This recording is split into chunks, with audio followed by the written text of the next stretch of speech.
Hey friends, behind me right now is Dorothy Ham Middle School.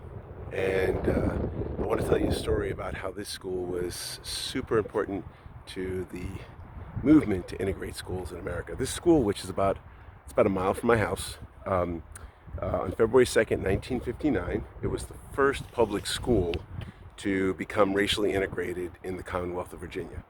And the battle to integrate our schools followed the famous 1954 decision by the Supreme Court, Brown versus Board of Education, which basically said that you can't do that. It's unconstitutional to put people in these different schools. So you know that story about Brown versus Board of Education. I'm going to show you some of the students' pictures who were here that first day. But here's a story you don't know. So in Virginia, a little bit further south of here, a place called R.R. Morton High School. It's down by, I think, Richmond. It's an all-black school in Farmville, Virginia, which is definitely south of here. And it suffered from really terrible conditions. The school had no gymnasium, no cafeteria, no teachers' restrooms, and the teachers and students didn't have desks or blackboards.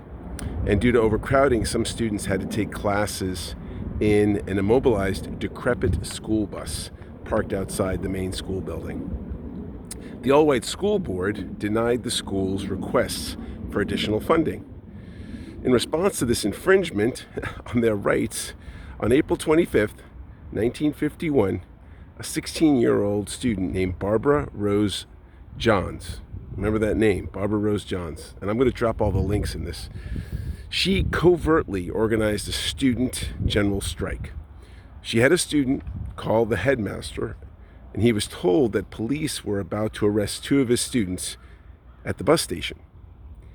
So he left the building. He failed to recognize this call was a ruse and went to town.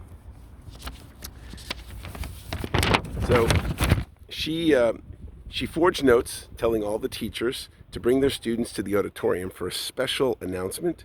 When the school students showed up, this young student, this 16-year-old student, took the stage and persuaded the school to strike, to protest poor school conditions. When the headmaster returned, he tried to talk the students out of striking, but they refused.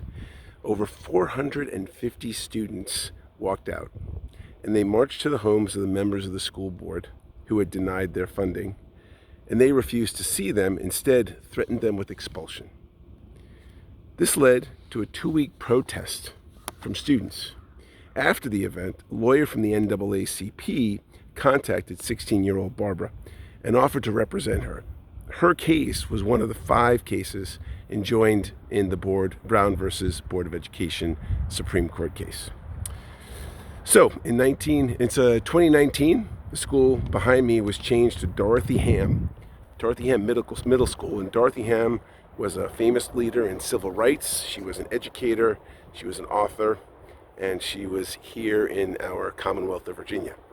So this school was named after her for all of her work.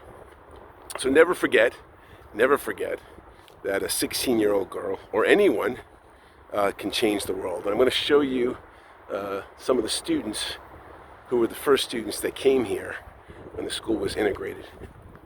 So let's kind of take a look. Here we have Michael Jones.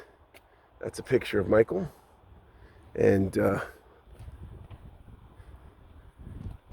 there's a picture of Barbara Johns, the one I told you about.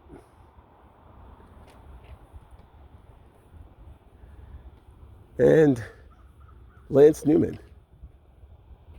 That's him. Ronald Deskins.